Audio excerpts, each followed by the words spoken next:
Hi everybody, so this is the introduction to the new League City Animal Shelter foster.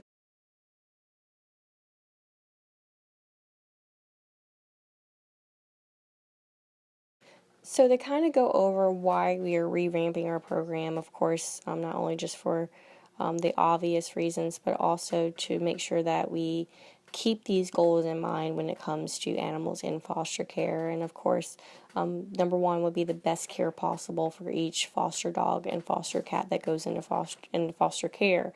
It's to be able to provide them with this as much care, loving, healthy environment as possible, and to make sure that they're well taken care of while we try to find their forever home. The other thing is a well-supported foster parent. So not only do you want to support the people who are in foster care because they are going above and beyond to help, but also increase the likelihood of them fostering again and increase the likelihood of us getting more fosters. The more organized we are, the better that we can make these program run smoothly and provide support. The more foster parents will keep, and the more foster parents will gain. And last but not least, of course, get adoptions as quickly as possible into good homes. This requires that we increase adoptability, ensure smooth the communication, and actively market the animals in our care.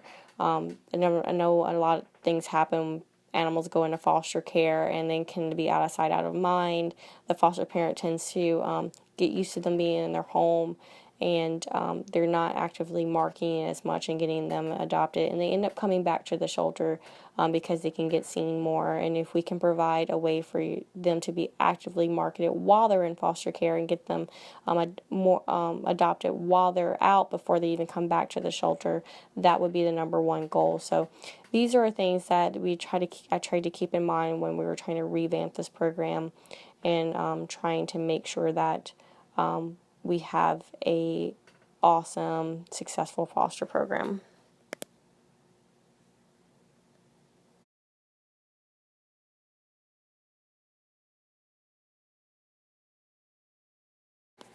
So in this presentation, we're going to talk about what's new in our foster program. We're trying to create more of a network of support for all of our fosters. We're trying to make it a little bit more organized, have a little bit more info to be able to share and communicate with each other, helpful tips on medical, and of course, some helpful tips on getting these animals out and about so they can be adopted. So these are things that we're going to discuss in this little presentation and try to give you a little bit more insight on what we're changing, how we're changing it, and why we're changing.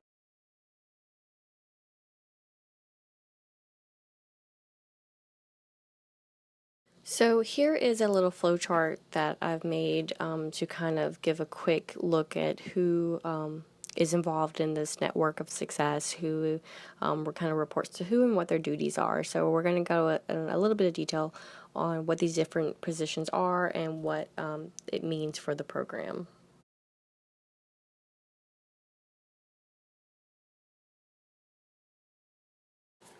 So to start off with the flow chart, you have me, the foster coordinator. There is a picture of me right there, and there is a picture of the husband right next to me. So my duties, of course, will be the initial orientation of all fosters when they come into the program. Anybody who's new to fostering or new to the program, I get them all set up on the profile, get the paperwork and things like that signed, and also assigning their official foster animal. Also, for those who are currently fosters, I also will be the contact here at the shelter as far as when they first come pick up the animal, make sure they have the supplies they need, make sure they get all the paperwork that they need to take home with them when they take that foster animal home.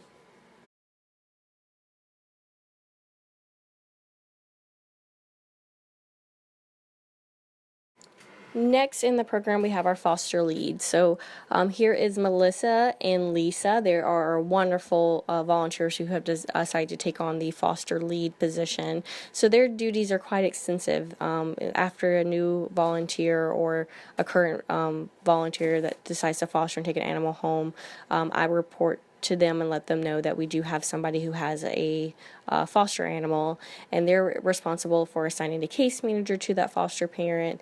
They're also responsible to assist the case managers with their duties, even becoming case managers themselves, especially since we're getting this program started, so you may be hearing from them.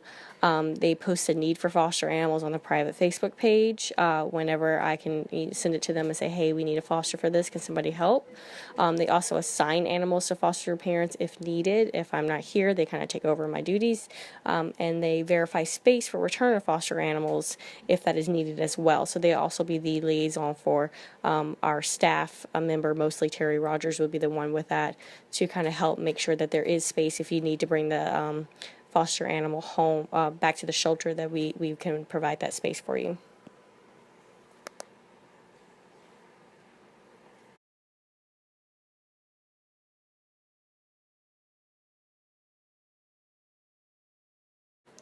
So next on our network of success, we have case managers. So case managers are the ones that work directly with the foster parents. They basically are just a support system for them.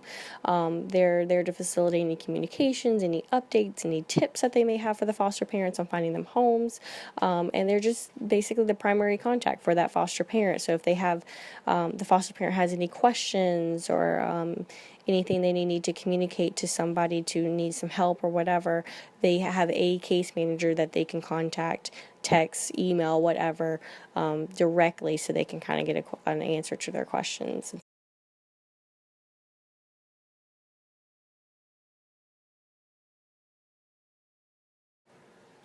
And last but certainly not least, we have the foster parents. So they're the ones that are getting down and dirty.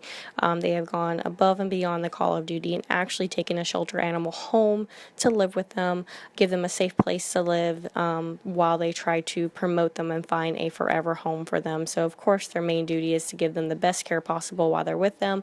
And secondly, to promote that foster animal for a quick adoption. So these are the ones that we're here to give the support to. These are the ones that really need us to be able to help them get these animals home so they can get another foster animal.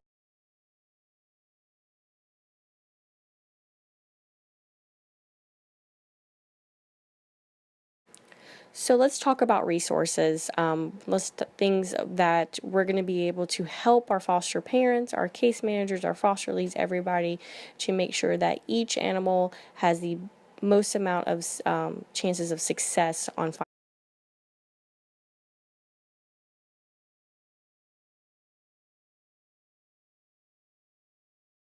So, the first way that we try to provide support for all of our foster network is a Google Drive. So, it's a foster folder on Google Drive. It's a shared drive, so everybody will receive this link.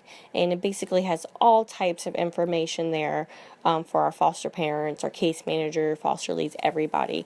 It's kind of like the go to hub for our foster program.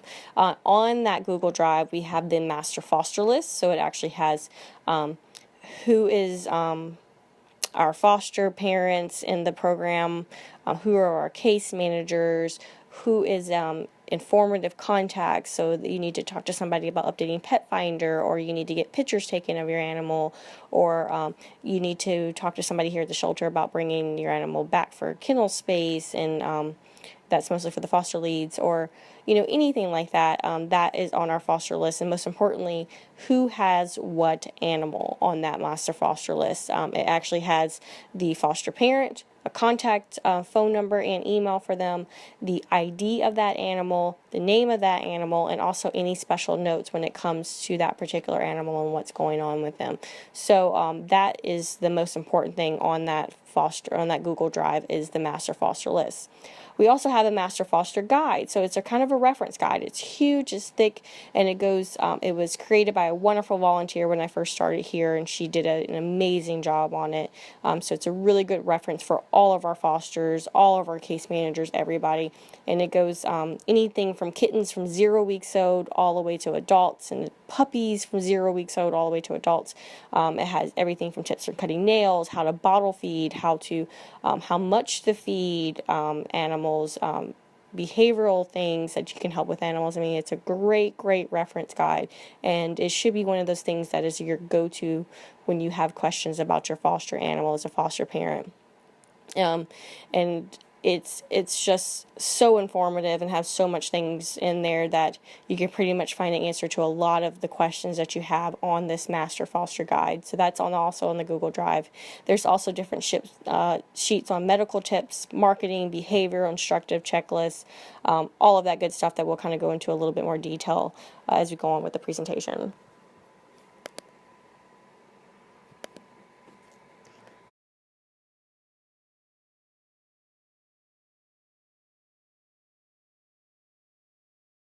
So as far as medical support that is on that shared drive, we have, of course, the foster guide, like we mentioned before. So it has all the types of information on medical tips, things to look out for, what to do on certain things in that master guide. We also have a kitten medical tips. So that is particularly for kittens on when to give vaccines, when to medicate, when to deworm, all of that good things. So that is also on that Google Drive. We have a foster health record. So right now it's a paper only that I can give you. You can either pick one up here, or I can give it to you whenever you actually take your foster animal home, and it actually has spaces for you to write dates on when the animal got vaccines, dates or when you need to bring them back, all types of good stuff. An electronic version is coming soon, so we'll be able to upload that on there. We have a foster medical issues, so that one is in progress. I have a template of one up on the Google Drive right now, but it will be catered a little bit more for our shelter, and actually has what happens, how long should you wait for lethargy, and what should you do for lethargia, what should you do for diarrhea, what you should do for vomiting for kittens and puppies and dogs and cats. So it's really, really good cheat sheet for you. Just go a real quick reference of, oh my goodness, my animal's having diarrhea, what do I do? And you can look on that sheet and it will tell you. We also have a medical advisor. So Marie Havokin with the Friends of Lake State Animal Shelter has volunteered to become the medical advisor. So if you can't find anything from the above guides, when you can't find anything in the foster guide, kitten, anything in the medical issues for a quick reference on what to do, and your case manager, you've already spoken with them, and they have advised you that you need to talk to Marie, this is the person you would go to. So if you need a direct on-direct person in order to help you with something, especially if it's an emergency, you can contact Marie, or of course you can contact a shelter for emergencies. Also, we have a foster supplies cheat sheet. So whenever you do bring your animal home, we kind of go over that to make sure you have everything that you need. But it also, in case there's something that you may forget, or you have a question about, there is a cheat sheet on the Google Drive for you as well.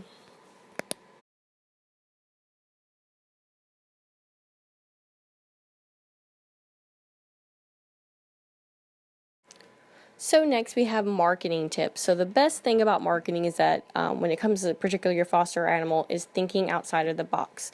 So in the Google Drive, there's lots of different things and suggestions for you on how to promote your animal to find them a home. They have the How to Promote Your Shelter Dogs by Best Friends Animal Society, and a lot of that actually can be used for shelter cats as well. If you read along into it, it has have a lot about things that can also be used for them. So that's a great guide on promoting and marketing animals.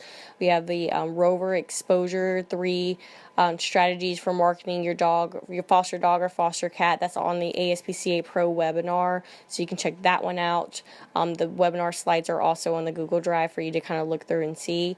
We have business card templates, so you can actually have business cards for your foster animals. That's great, particularly when you're out and about and somehow the foster animal comes up and people want more information. You can actually have a business card with the animal's picture, certain info about the animal, and you can give it to them right then. So it's something good to just hand out to somebody as a quick reference for when later on, if they go, oh, I really can't stop thinking about that gorgeous pit bull Trinity. I wonder how I get back in touch with them. I really want to adopt her. Well, there's a business card that they have, so they can either call back here at the shelter or call the foster parent directly. We have personality sheets, so this is really important to have for when you're going to do offsite adoption events, but just for you as a reference on what's going on with that animal, what do they like, what they don't like, different things that a new parent will like to know. And this is probably the number one thing that people want to know about adopting an animal. They have all these questions, and the great thing about a foster home is that you can provide those questions to them. And the personality sheets kind of keep everything right there for you. So they say, how do they use a litter box, or are they scared of storms, or do they get along with children, and what about other dogs, what about cats? You can actually fill out this personality sheet and have a guide, a reference for those particular questions. Of course, Facebook graphics are number one thing, and you can get support on our private page from fosters and volunteers who have been doing a wonderful job in creating graphics for animals and promoting them and showing them different ways to use their pictures and videos. And also, we are trying to do a hashtag Foster Friday on the city page, so we actually will be having a whole day dedicated to posting nothing but foster dogs and cats on the city page, so people can see these animals that they normally just could come to. Since they can't just come to the shelter and see them, they can just see them on social media.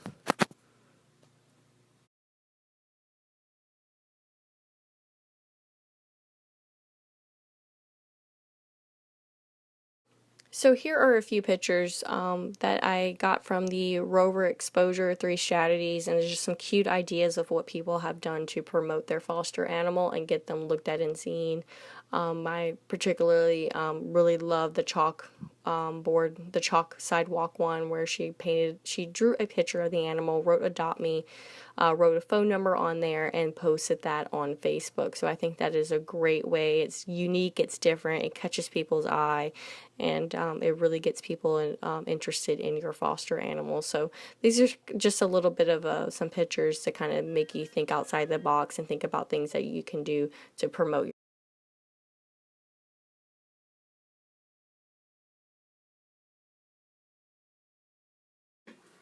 So, and particularly for those who are fostering dogs, the best way to get your animal looked at and exposed is to hit the streets.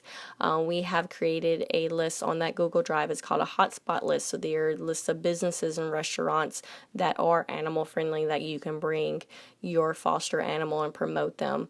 We also have a adoption in 14 days fast track dog. So it's a day by day things that you can do and places to go to promote your foster animal. The main thing is making sure you have an Adopt Me leash or vest or harness in order to really show off that dog, and you can go every day, have something different to really promote them and get them adopted. We also have PetSmart and Petco, so we really encourage people to bring their animal to PetSmart and Petco. Give us a heads up, make sure that we have the paperwork and all of that good stuff, but that is a great way to promote that animal, especially if you pair on that personality sheet. So it has all the detailed information about that animal, so those that are working PetSmart know whether they would be a good fit for that particular person during the adoption time. So that is a great way to get your animal adopted in foster care.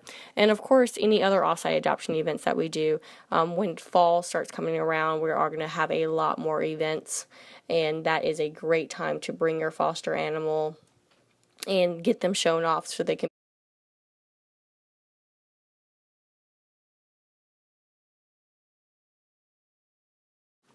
So when you're out there hitting the street with your foster animal, a really good way to promote them is to take a picture of them while they're out and about and post them on Facebook. Social media particularly, it's one of those instant catches right there in the moment. So you can always get a cute sign or you eating or whatever, a good picture of them while you're out and about, and take a quick picture, post on Facebook, tag the business in it, which is really, really important.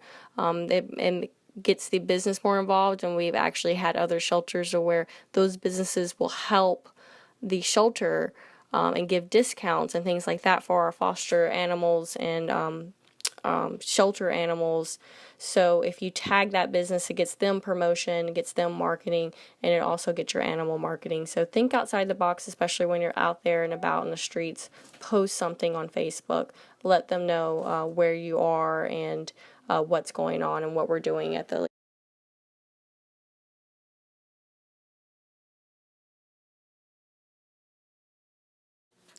So here's some frequently asked questions about our new foster program and what we're doing new. So one is, I'm a foster parent. Who do I call if I have questions? And that answer would be, you would call your case manager. That person is your go-to person, your support as far as when you have an animal in foster care. So any questions, whether it's medical, whether it's marketing, whether it's supplies, whatever the case may be, the case manager is the one that you would contact to get those answers to questions. Another question that you may get is, I just brought my foster animal home. When can I expect a phone call from my new case manager? And the answer with that would be within 24 to 48 hours, you should be getting a phone call from a case manager. Now, give or take that sometimes we are busy, we are all volunteers, we all have lives outside of the shelter, and so it may take a little bit longer, but if you haven't heard from your new case manager within 48 hours, go ahead and give me a call, the foster coordinator, so that way I can contact the lead, see what's going on, and see if we can get you a case manager as soon as possible. Another question is, I'm out of supplies, so how do I get more? And the answer with that would be, talk to your case manager. They can either talk to the foster lead, or you can come up to the shelter if you know it is that what you want, and you know that we have it. You can just come up here and say, hey, I'm fostering, I need to get more food, or hey, I'm fostering and I need to get some more formula for my bottle babies. Just stop on by, and that way we can get you that supplies. We're here to also support you and to help you with the best success you can while you have that animal in foster care. Another question is, I need to bring my foster back to the shelter. What do I do? The answer to that would be to, number one, contact your case manager, of course. Let them know what's going on, why do you need it.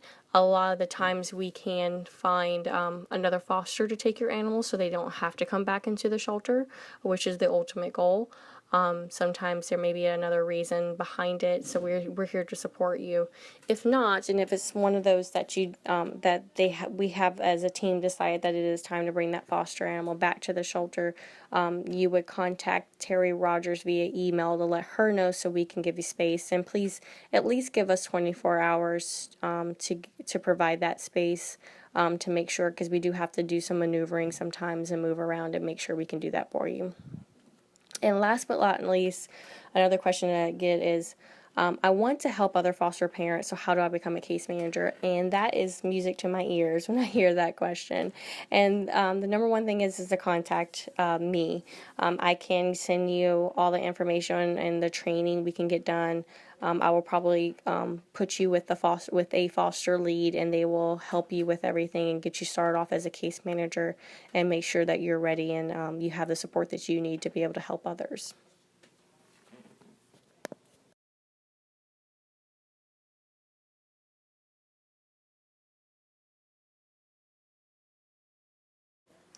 Okay, everybody, that is it for the introduction to the new foster program.